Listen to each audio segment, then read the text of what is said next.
Hello, I'm Jamie Mitchell and welcome to a special edition of the Armchair Fan podcast. The 36th running of the UQ Great Court Race is upon us and we're delighted to welcome our long-time caller, Gerry Collins, to chat about the race that stops UQ. We're super lucky to have Gerry call our big race, as well as host the UQ Blues Awards each year. He's a true icon of Australian sports broadcasting. Over a glittering 26-year career with the ABC, Gerry commentated at 6 Olympic Games, including calling 23 Aussie gold medal wins. He covered 3 Rugby World Cups, notably calling the 99 final when the Wallabies toppled France. And he also covered the Brisbane Broncos for 2 decades, dating back to their inception in 1988. No matter the sport, Gerry's calls were wonderfully atmospheric. He made you feel like you were there watching the action too. Some incredible sporting highlights from a wonderful career coming up. Here's Gerry Collins.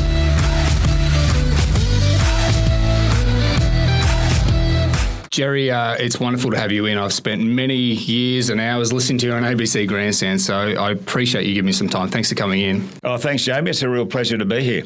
You've got an interesting life with UQ, and it goes back a long way, and we're talking off air. It's essentially my entire life that you've been involved in some way at the university, calling the Great Court Race or hosting the Blues, specifically around the Great Court Race. How did you get involved in that? When did that come about?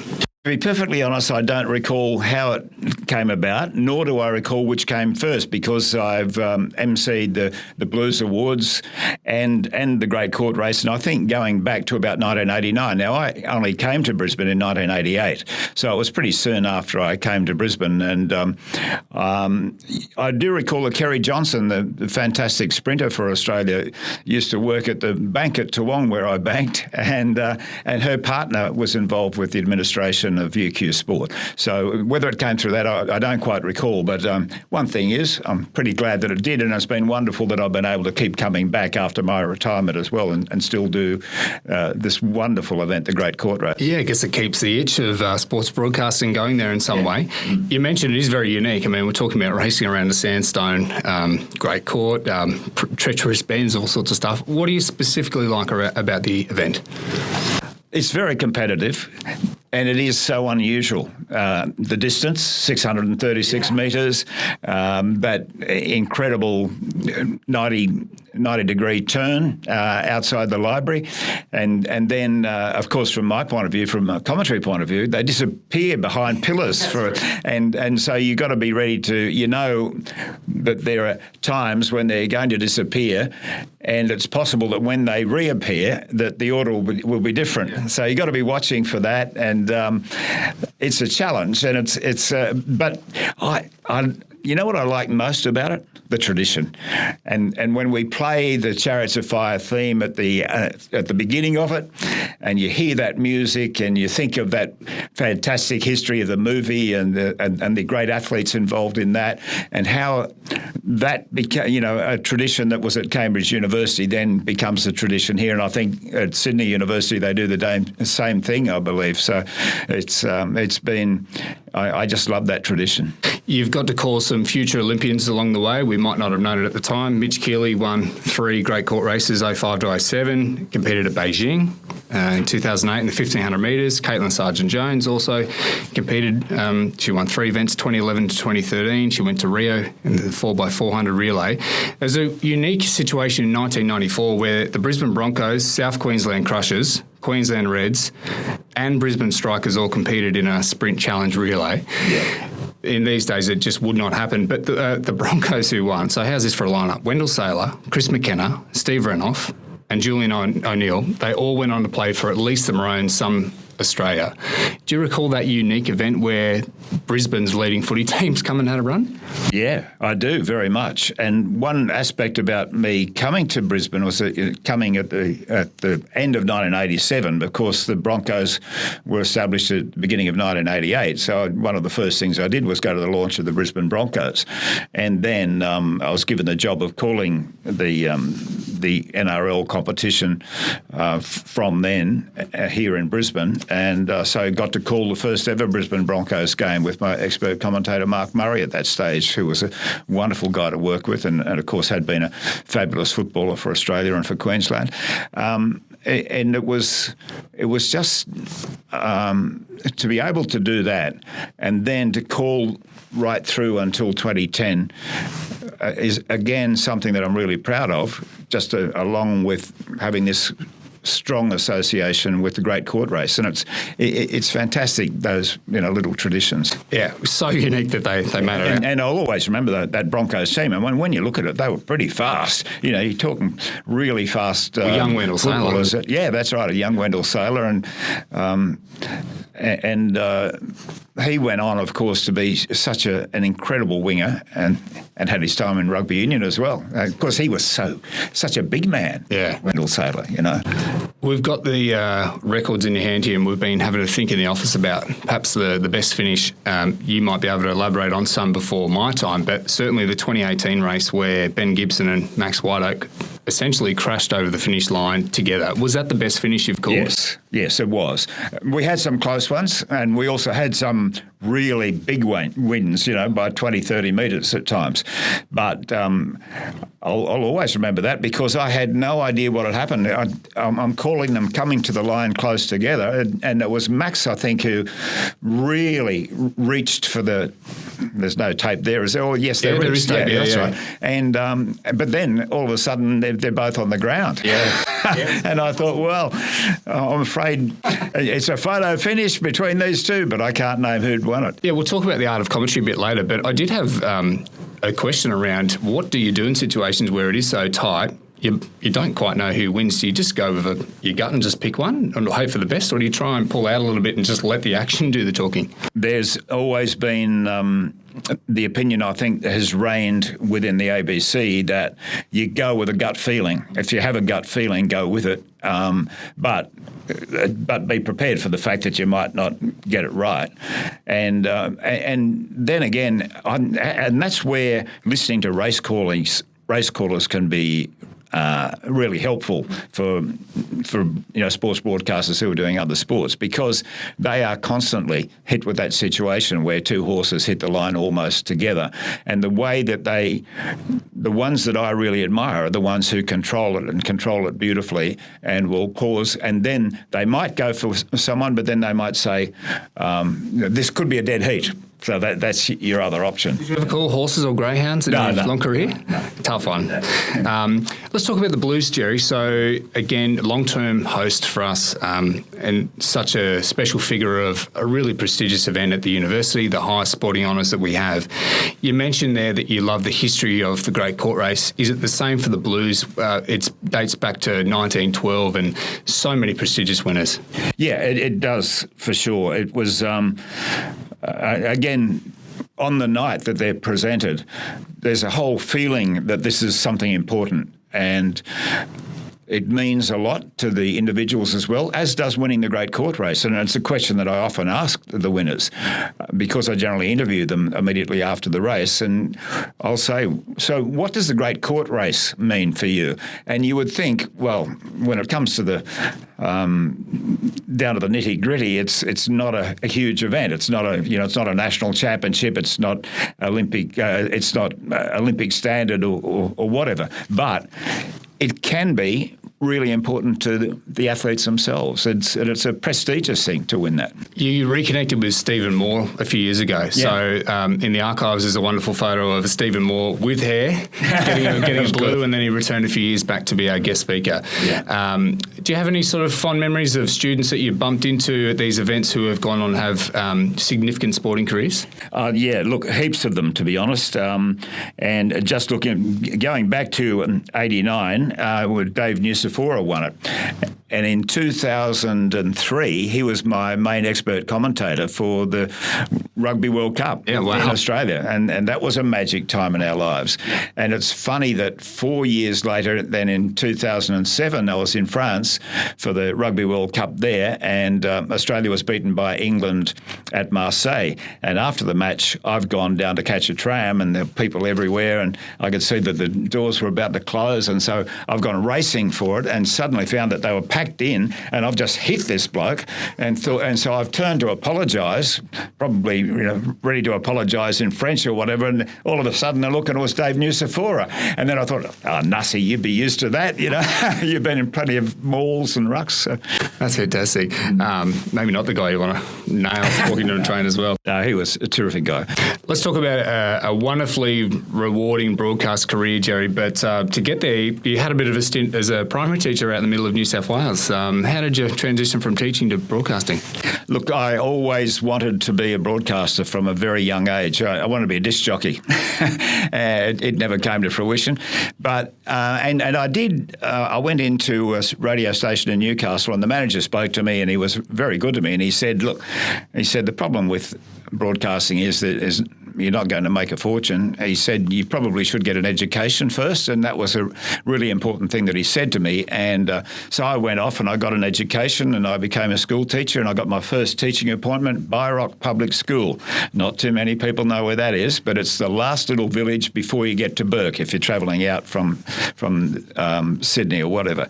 And so I had 8 kids in the first year, 14 kids in the second year. It was in the middle of nowhere, and I can remember seeing these kangaroos hop out the gate when I got there, and I thought, well, I've got my education, but and I had a wonderful time, and played rugby in Bourke, which was, that sort of helped the whole process, and eventually I was to realise that if I show an interest, and when I moved to a bigger town, to Dubbo, I was able to do some part-time commentary and part-time journalism, part-time broadcasting, and all of a sudden this dream started to look like it might come to fruition, and I managed to get a job. When a job came up for the ABC in Canberra, I was able to get that job in 1984. When the Raiders?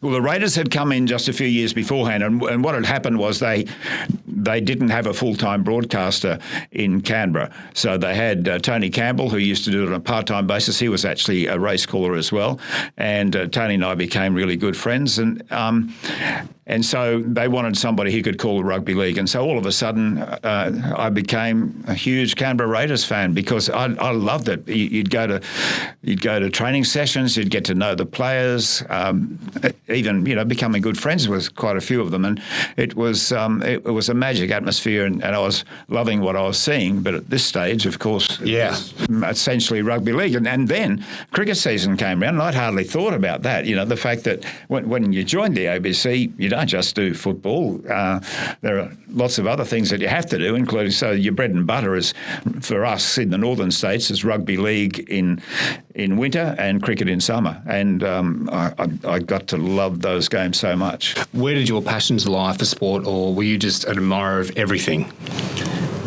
I was an Australian. I was male.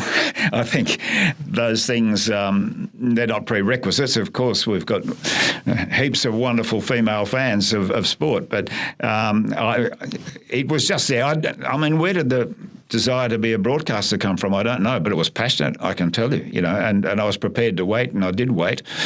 And once I got in there, I realised, yes, this is what I wanted to do. And from then on, of course, all of a sudden everything started to really take off. Who did you learn from in those early years? Did you have a mentor? I assume it would have been a bit of a baptism of fire being thrown in to cover the Raiders and cricket. And then you find yourself in 86 commentating on the Commonwealth Games in Edinburgh. But those formative years of being a broadcaster, how did you navigate those tricky waters?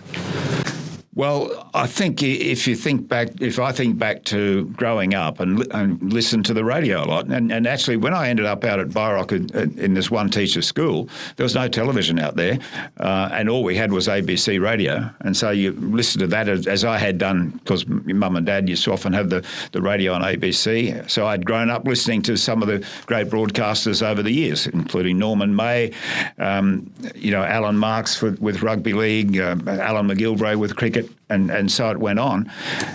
And I would listen, and that's where I learnt a whole lot of stuff originally. And then, of course, once I was working with some of these people, and I went on to have the enormous honour of working a lot with Norman May. And just by observing him I learnt. So he was my mentor. He would never say, I think you should do this or I should do that. He didn't say that at all. But I learnt from working with him, working closely with him and watching what was happening and how he did his job. The early years with the Raiders, as I understand it, you were calling from like card tables. Is that pretty much a condition of calling it back then? A little bit different now? No, not at the Raiders. We actually did have a broadcast box. It was a pretty tiny one, but and that was in those days. It wasn't at the Canberra Stadium. It was at Queanbeyan, right? At Queanbeyan, yeah, Seaford Oval at Queanbeyan. But Paul Quinn was my expert commentator, and it's funny when you think of the world today that Paul used to sit there and puff away on cigarettes, and we had our box wasn't much bigger than this little booth here, and I can remember one day when he was puffing away and something really exciting happened, and so I'm getting really excited and I'm up here, and all of a sudden a whiff of his smoke came past my mouth and I breathed it in, and suddenly I couldn't speak, and so I'm sort of almost on the floor and I'm sort of indicating with my fingers, speak please Paul, because I can't, and it was so that was pretty tough times, but in Dubbo I had 1 year of calling Group 11 Rugby League out there, and that was a card table on the sideline. Right. But, sorry, can I tell you another interesting one? I called a rugby league game between North Sydney and St George in those days, and it was at the showground while the Royal Easter Show was on. Wow. And we got there, and of course everything was, there were no organised boxes or anything like that, so they, Telstra, whatever was Telstra then, Telecom or whatever, had to put all our lines in. Well, I got there, first job was to find the lines.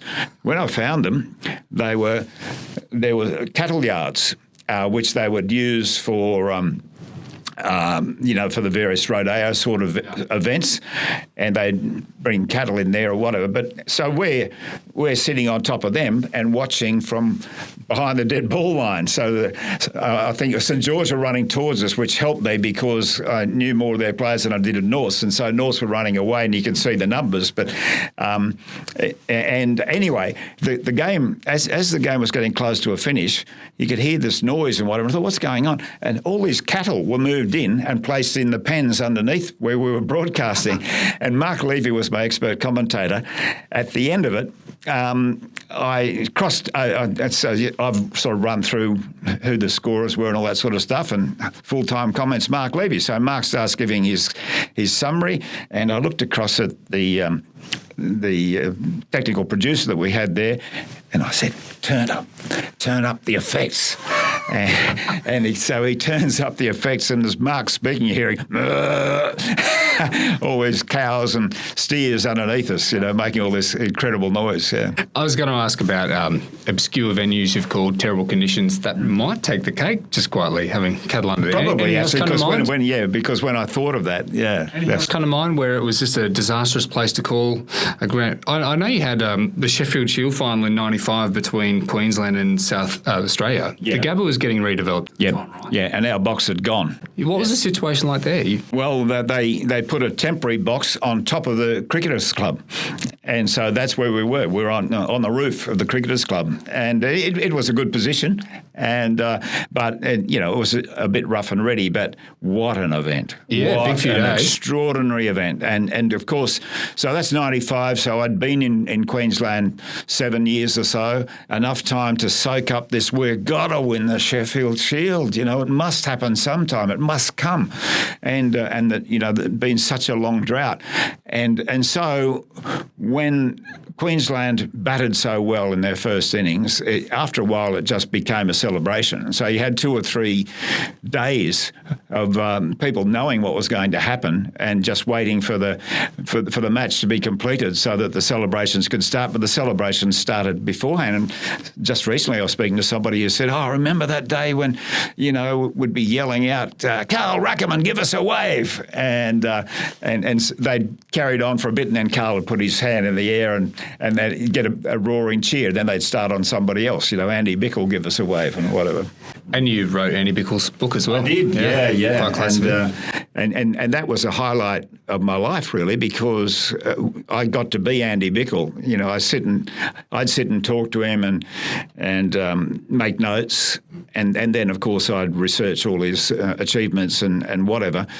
But then when you write it, you're writing it in the first person. And so I was actually being Andy Bickle, and it was, I was such an admirer of him. What was your key takeaway from that process and just going into Andy's life? So he plays at a time where Australia is scattered with elite players. Yes. Had he come 5-10 years later, he might have been the leader of the attack for decades. But is that the thing that stood out, perhaps his determination to make it in that era of great cricketers? Absolutely, and his calmness and the respect that he was given by his teammates.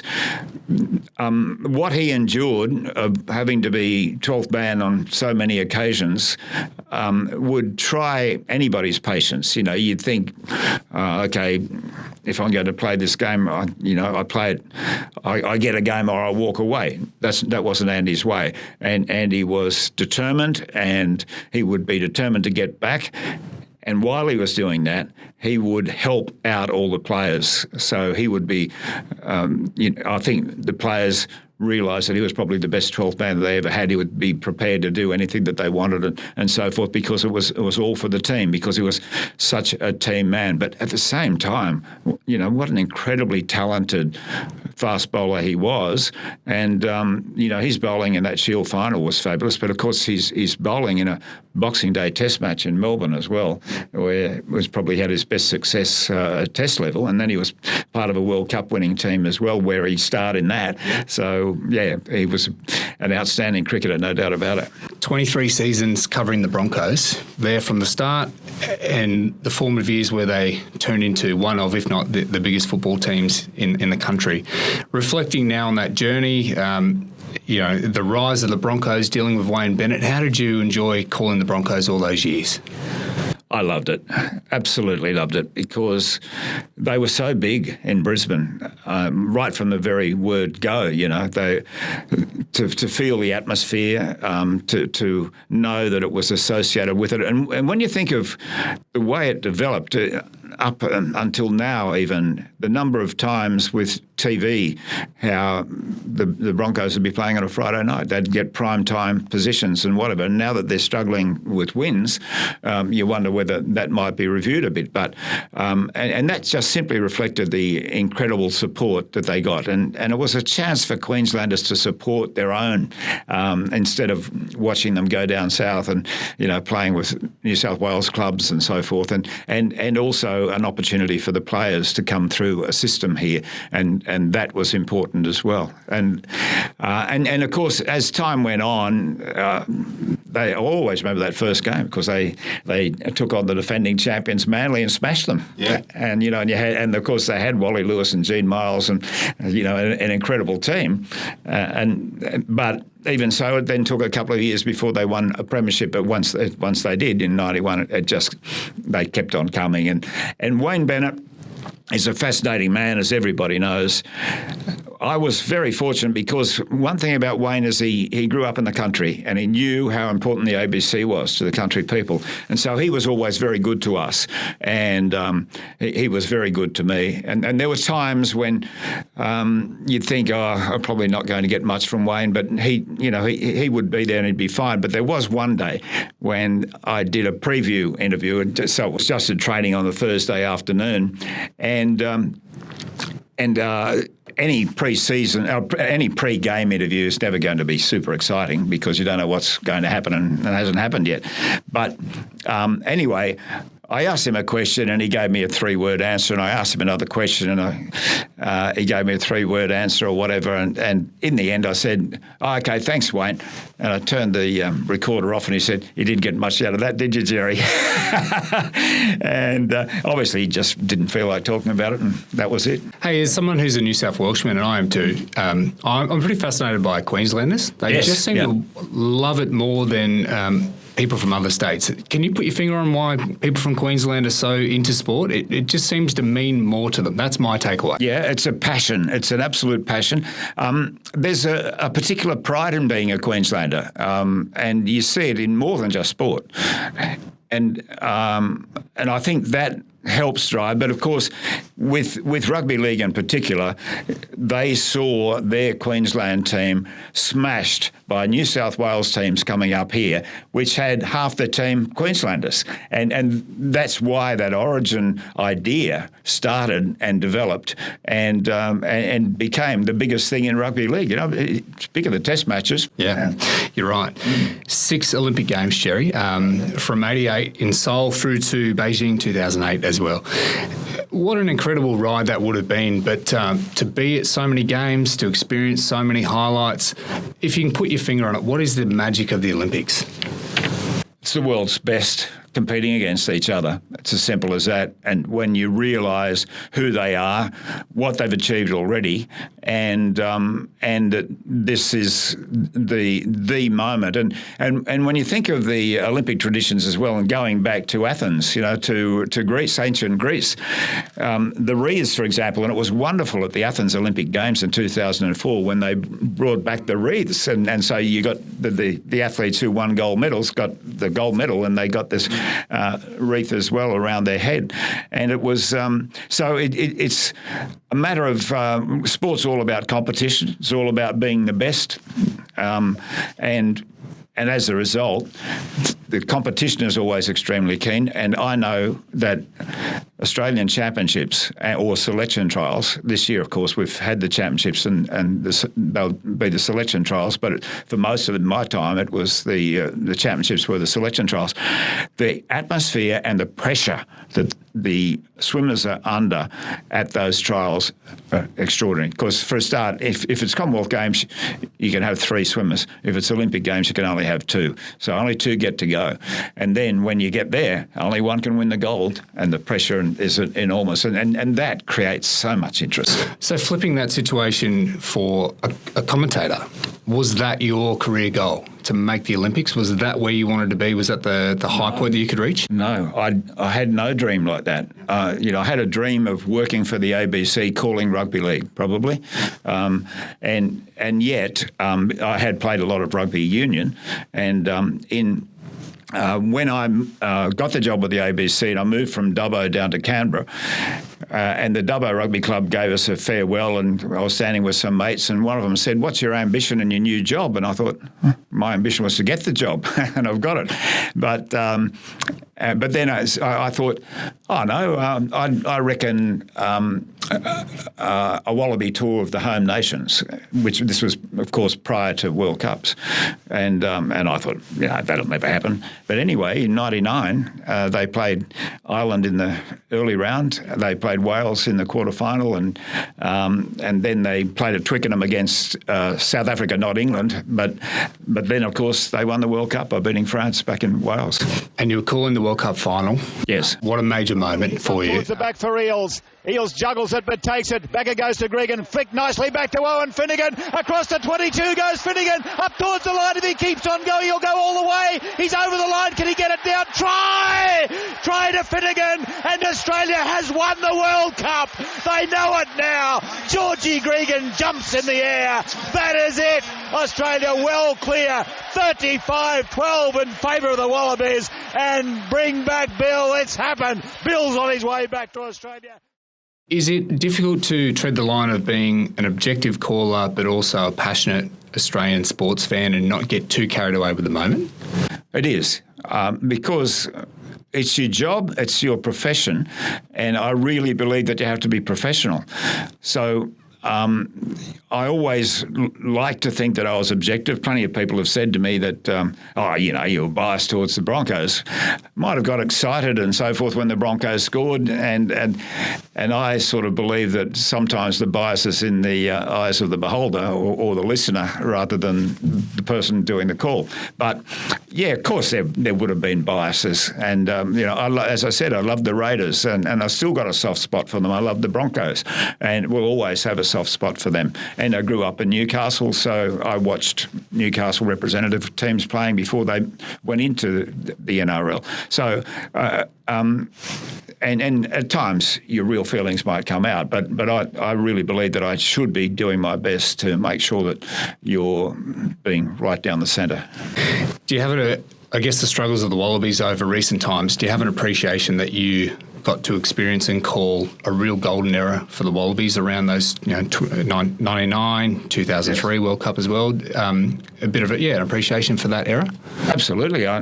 No doubt. And not only that, I had a golden era of swimming as well. In those two Olympics from, it includes Sydney, where it was 5 gold medals, and then 7 in Athens and then 6 in Beijing. So that was a rush of gold medals, because in my first there was 1 gold medal. In my second, there was 1 gold medal. In my third, there were 2 gold medals. So all of a sudden there was that. So it was a golden era of swimming as well. But definitely it was a really golden era of rugby. To think that I got to call people like John Eales and Timmy Horan and Jason Little and Michael Liner, brilliant, absolutely brilliant players, all of them. And it was just, and you're calling them representing Queensland, you're calling them in test matches, and then when you go to a World Cup, there as a team, and we are close to the team because there are press conferences every day, all that sort of thing, and going to training sessions and so forth. Yeah.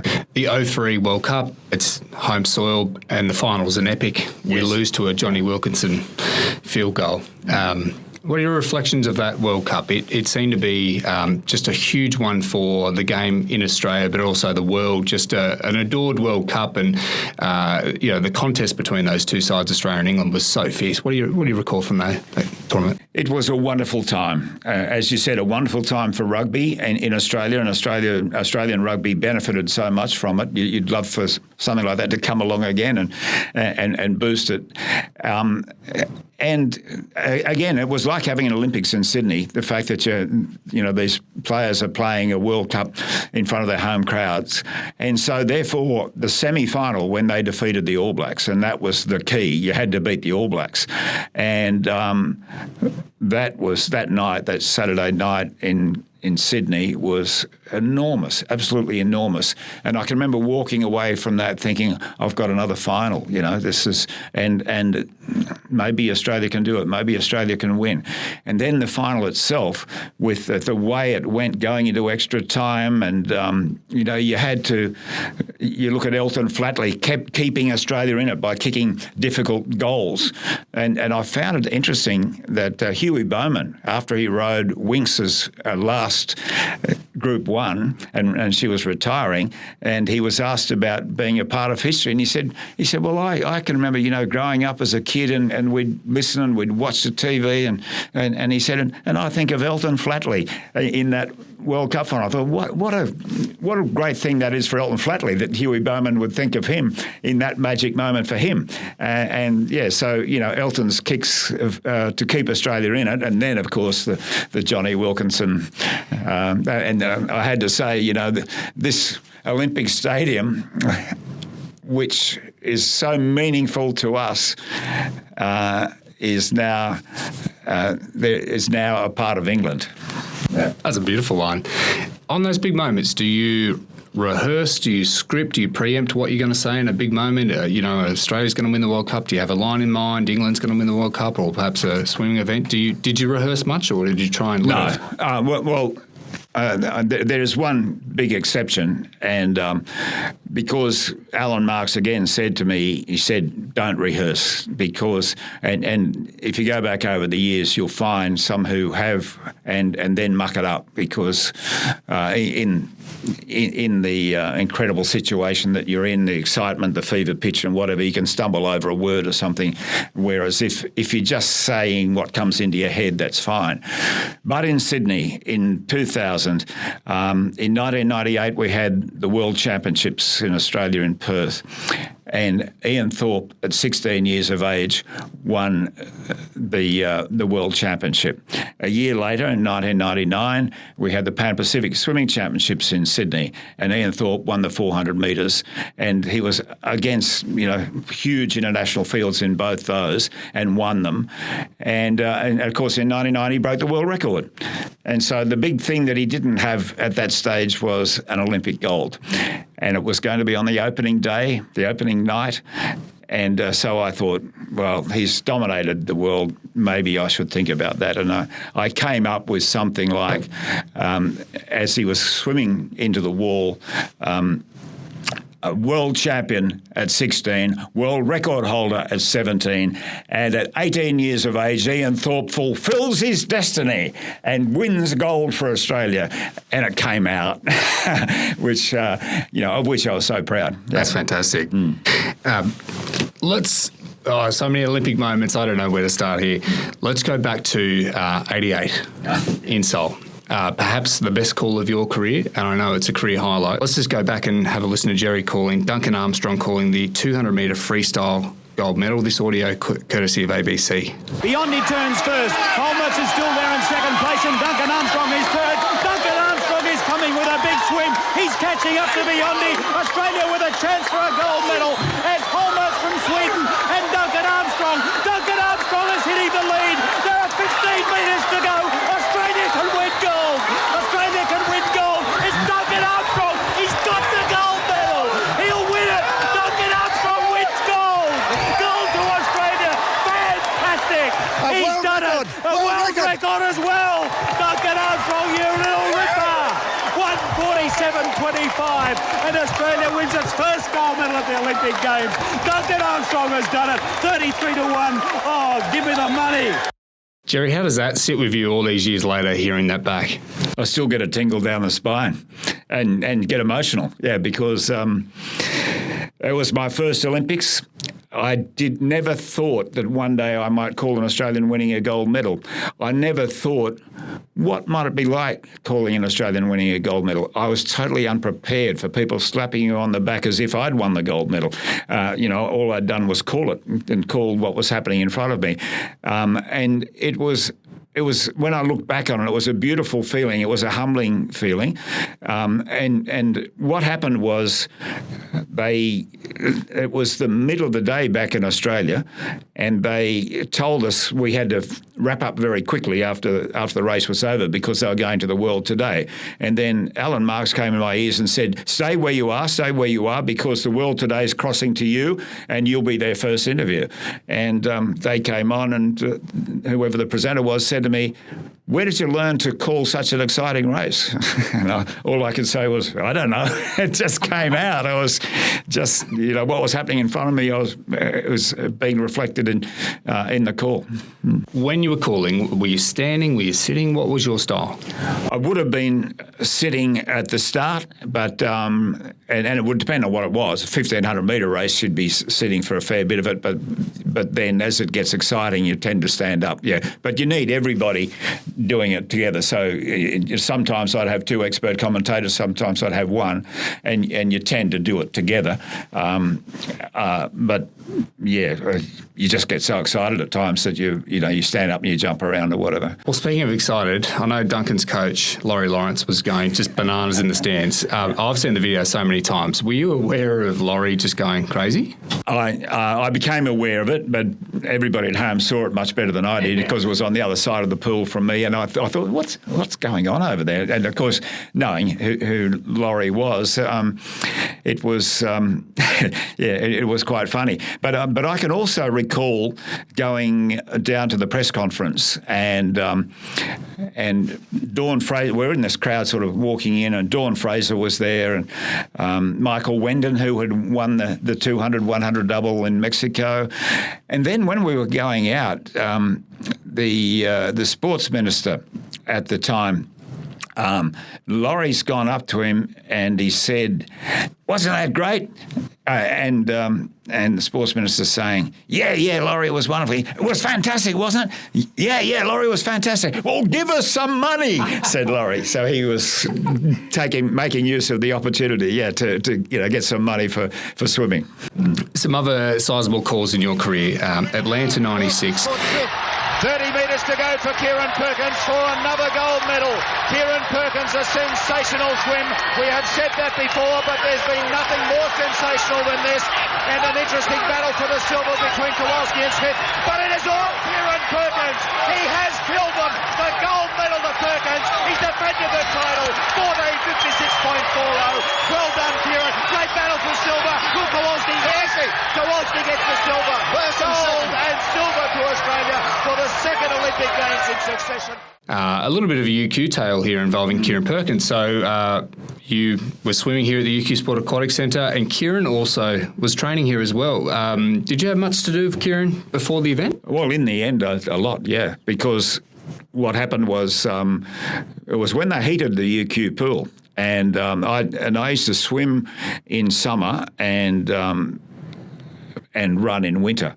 But all of a sudden there was an option of swimming as well, plus I had a few hassles with my legs. And so I decided I could swim right through winter as well. And I came out and checked it out, and so I started. And at the same time, they had been training, John Carew and Kieran Perkins at Dunlop Park, and they came into the uni.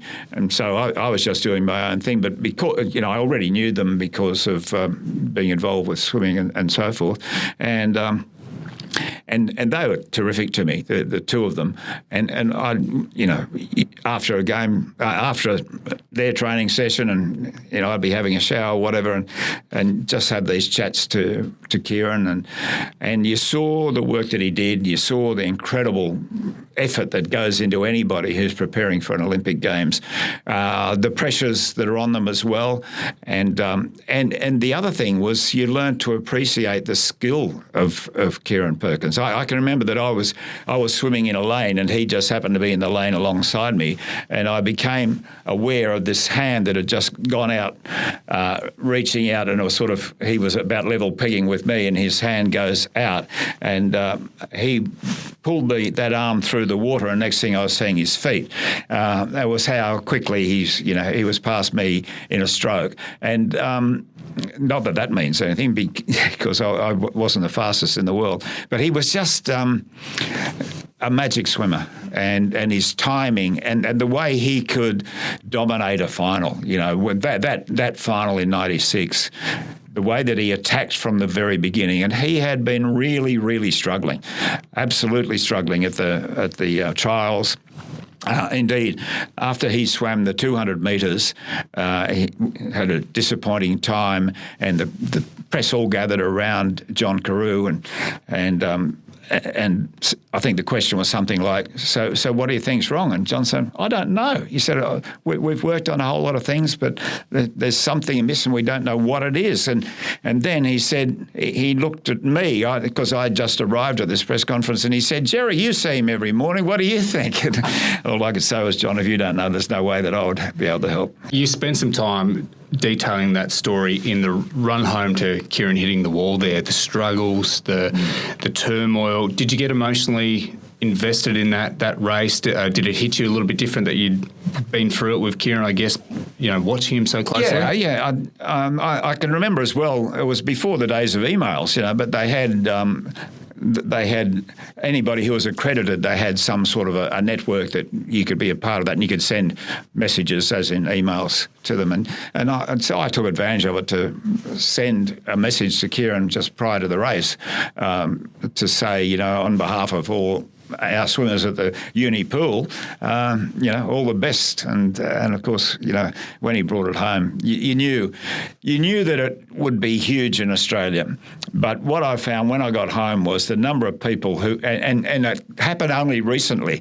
So, a guy, I'm in a swim squad at Newcastle, and we were chatting away the other day, and this guy said, I'll always remember that call. I was at such and such. And that's what people have said, because it was a Saturday morning here, and their kids soccer or they were shopping or whatever, and on their way and listening in the cars, you know. Yeah. Does it make you a bit emotional hearing those stories that people recount, hearing you beaming these magical moments in sport? It's a nice warm feeling, yeah. But there have been emotional times, and one of them was when Australia won that Rugby World Cup in 1999, and they came on and said, "You're going for another half an hour," and so I got to describe the Australians walking around with the trophy, and what I remember was I just started to cry. The tears were rolling down my cheek. You know, it was pretty incredible. Sydney 2000, an amazing game, some incredible stuff. You got to call the infamous 4x100 freestyle relay gold, the famous smash 'em like guitars. Gerry Hall Jr. comes in. United States and Australia, 25 metres to go. It's Gerry Hall Jr. and Ian Thorpe. The US and Australia. The US just in front. Thorpe finishing for Australia. US, Australia. US, Australia. Australia finishing well. Australia does it. Ian Thorpe and Australia have got the gold medal. Do you believe it? They have beaten the US. They've beaten the hot favourites. Yeah, recollections of that race, listening to it back, you were pretty steamed up as Australia hit the wall because it really was a shock. Well, it was such a tight race. It was such a really tough race. And when Gerry Hall Jr. dived in, you knew that he was a sprinter, whereas Thorpe, his main event was the 400, but of course he was a fabulous swimmer, 100, 200, 400, as Kieran had been, you know. But all of a sudden you thought, well, maybe Australia can't do this, but the big thing that you also knew was that Thorpe would come home, and it was a matter of how far he had to make up. And when he turned for home, and then he gradually hauled him in. But they went to the line. It was, I think I actually in the call said something like, the US, Australia, the US, and because you didn't know exactly who had that little bit of an advantage, and then when they hit the wall and Thorpe got his hand there before Gerry Hall Jr., and that's when that whole stadium, the swimming pool, went berserk, the atmosphere. And listening to that back recently, it reminded me of just what an amazing atmosphere that was. Was it your favourite games? Probably, yes. Athens was really good because Australia did very well, and Beijing also. But the city, I think, that I loved the most, and also the games, because it was where Kieran Perkins won his first gold medal, and that was Barcelona. And interestingly, we went on a nostalgic trip back out to Burke and to Bairoch and just recently, and the local paper in Burke got onto the fact that I was there, and they put a heading from Burke to Barcelona, and I thought, that's a good heading, might make a good book. Any plans to pen all these memoirs? That could happen, yeah. Of course I did Andy Bickle's book, and I had another interesting thing that happened that I've written a book, but whether it'll get published is another. Well, there's a lot to bite into. 2004 Olympics rolls around, the race of the century, men's freestyle 200 metres. I remember I was grade 11, I think, in high school, and that really hit me hard. Ian Thorpe, Michael Phelps, Peter Van den Hoogenband, Grant Hackett was in it. Yeah. It was a seismic race that really did stop the world. Yeah. Thoughts on calling one of the all-time great races in Olympic history? My story will start on the aeroplane going over to Athens, and I got a Time magazine or one of those magazines, and on the front it had a big heading, the race of the century. And I thought, it's 2004, there are 96 years to go. That's a big call. And, I said that to the other guys in the ABC team. But and to me, the build-up was almost too much, even calling it the race of the century, when it was the first Olympics of the century and so forth. I thought was over the top, and at times we do go crazy. But when they turned, or even with 75 metres to go, all of a sudden there were the big three, Thorpe, Van den Hoogenband and Phelps, and then they went hammer and tongs down that final 50 metres. So that was fabulous. You were seeing an incredible race, but then Ian Thorpe touched in front and Australia won it. and of course he won the 200 as well. Yeah. You mentioned Thorpe, Phelps, a couple of iconic athletes. Over your career, I mean, who have you really enjoyed calling and watching? Who moved you as a commentator and as a sports fan? Well, I got to call Phelps 8 gold medals in Beijing, which I can remember. I would have only been pretty young when the 7 gold medals target was set, and to think that you would see somebody get 8 was amazing. But then to get to call them as well, and I look back at those names we've been talking about, Kieran Perkins and Ian Thorpe, and they were great swimmers. Ian Thorpe was an extraordinary swimmer. His long arms, his incredible kick, his ability to finish like he could, and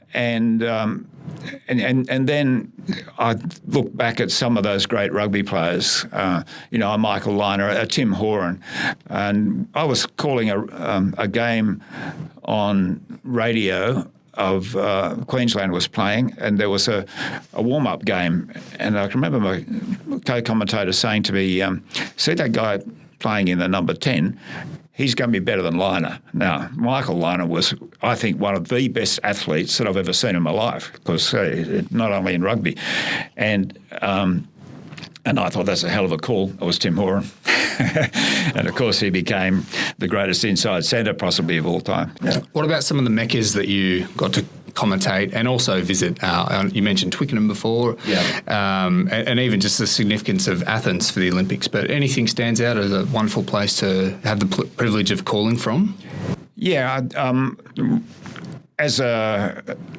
with a name like Gerry Collins, I've obviously got Irish ancestry, and to go to Ireland, to be there for a World Cup, and to go to Lansdowne Road, the home of rugby in Dublin, was amazing. And just walking there, the whole feel of it, and also the day before, I came across the statue of Molly Malone, and I loved that song, Molly Malone. Anyway, in the middle of the game, I can remember I suddenly could hear when there was a reasonably quiet spot, and I thought, what are they singing? And I realised they were singing Molly Malone. And again, all of a sudden, a big shiver down the spine, and it just added to the whole atmosphere. And, of course, Australia went on to win it and win the World Cup. Yeah.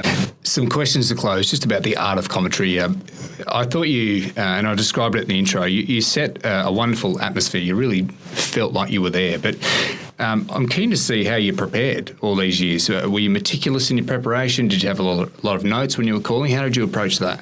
I didn't have a lot of notes, because what I found was, and people would say, it must take a lot of work to prepare for, say, for Olympics or whatever. But if you think of it from my point of view, where I'm doing this job, I love it. I absolutely love it, and I'm interested in it. And so it was research was a constant job. And whereas some people might get kicks out of, watching what's happening on TV with, say, swimming events or whatever, that wasn't enough. And of course, the internet became a great tool, because you're able to get information from overseas. But I was always on to, and even right from my very beginning, in international swimming, there were world rankings, and I would get them. But what made a difference when the internet came in was all of a sudden you could have them overnight, and they've been really important. So, in other words, I had a pretty good idea of most fields when you got to the Olympics, and especially when you got to the finals and everything. But certainly notes, and one thing I picked up from Norman May was he was extraordinary. When people could, the directors might say to him, "Give us a minute, Norman," and he wouldn't look at a watch. He would give you exactly a minute. It was almost an innate ability that he had. But he would only write down a few notes, and from those notes would be 3 minutes or 2 minutes or whatever was required. How about a routine before you called an event? Not so much the research side, but, did you have a little coping mechanism for nerves? Did you try and detach yourself from the sport, or did you try and really absorb yourself into the environment that you're about to call from? Well, there was one thing that I realised after a while that I could use, and that was because when the Australian Swimming Championships were on, I'd be at the pool deck, and I was available to any ABC station for a preview of the finals coming up that night. So all the drive programs around Australia happening between 4 and 6, and so I would get one call after another, and eventually they would switch lines to the broadcast line that I would have there, and so I'd be interviewed in Melbourne, interviewed in Sydney, interviewed in Perth, Adelaide, whatever, and then come 6 o'clock we'd have PM, which was an hour's program, and then the swimming would start at 7. Now that hour, the swimmers would be in the pool swimming up and down in their warm-ups. I found that because I'd had all this concentration in doing the interviews, all of a sudden I didn't have anything for an hour, and it was the lead up to when all the pressure was really on. I just used to sit back and relax and think. And if you watch a swimmer doing a warm-up and they just cruise through the water and they look relaxed, they look totally relaxed, it relaxed me. And I then always use that. I'd love to be prior to the finals, I'd watch the warm-ups and I'd sit back and try to be relaxed as relaxed as they looked. Your calling style was very constant, but when the high notes needed to happen and the key moments in sport, you really got into it with impact. How did you approach that style of building to a big crescendo, I guess, for a moment? Were you very mindful of that, trying not to go too over the top too early? Absolutely, yeah. And was told pretty early, to be careful about that. But and you sort of develop. I think you develop it. You make mistakes, and I can listen to some of my calls and think, well, I could have given more information, or maybe I should have said this or said that. But it's nice to know that all those calls are there, and people will occasionally still listen to them as well. But it was I don't know. It was just. Knowing that everything is happening, and that in essence, I guess let's break it down, bring it back simply. I am describing what's happening in front of me, and I should be describing it in a way that reflects what's happening in front of me. So if what's happening in front of me is not really exciting, or it's going to be exciting, but it hasn't happened yet, well, you don't go up there until it does happen. And your voice has to have the listener feeling like they're going with you. So you should be building to that crescendo. And that's what commentary, that's the essence of good commentary. And I think there are still commentators who get carried away with any given moment and forget about the fact that, hey, the most important point of this game or of this race hasn't happened yet. So build up towards it. Yeah. Who do you love listening to now from a commentary point of view, and over your career, who do you enjoy working with most?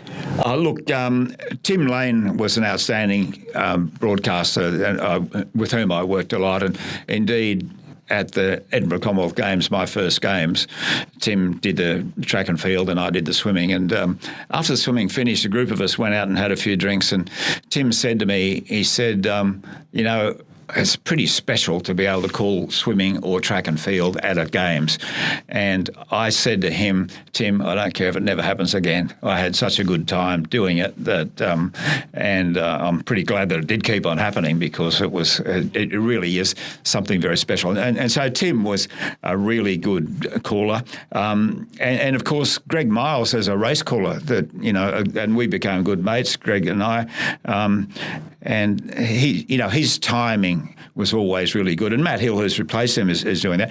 Ray Warren, an old professional, and you'll hear there, you'll hear Ray Warren use the cadence of his voice to reflect that moment. And he'll go very quiet, and then he'll build and build, and he'll get high for when it's there, but not beforehand. And so, I've learned a lot by listening to and watching Ray in action as well. And of course, Quentin Hull here in Brisbane is an outstanding broadcaster. Yeah, absolutely. You retired from the ABC in 2010. Was it difficult to kick commentary and stop that part of your life? In lots of ways, I probably would have loved to have been able to just do commentary, but you can't do that when you work for an organisation like the ABC, and a lot of the other things, can get to you, and changes in life and so forth as well. So when it happened, I was ready to go, and I look back now, and people have said to me, "Oh, you could have done a few more years, and possibly I could have," but it wasn't to be, and I'm more than happy with the life that I've led with my broadcasting career, but most importantly, what that broadcasting career has done for me. I'm one of the luckiest people in the world because I had those experiences. And how keen a sports watcher are you now in retirement? Not a big one. Yeah. Yeah, I don't watch it so much. I don't have the need anymore, I suppose, and that was a part of the fact that you were watching it. But of course, I've just come to Brisbane and watched 8 games of football on one weekend at the Magic Round. It's still there. The interest for sure. Well, I know for myself and so many sport lovers, we garnered immense enjoyment from your calls. So congratulations on a wonderful career, and thank you for being such a part of UQ Sport Events. We really love having you around for the Great Court Race and the Blues, and long may that continue. Thanks for coming in, Gerry. I love my association. Good on you, Jamie. Thank you. Thank you. Such a terrific chat with Gerry Collins. A real pleasure to relive some of those iconic moments in Australian sport. Wonderful to have Gerry back calling the 2021 Great Court Race, and be sure to relive all the best bits from this year's event on our Instagram and Facebook channels. The handle is @UQ Sport. That's it for the show. Back with more great guests on the Armchair Fan podcast.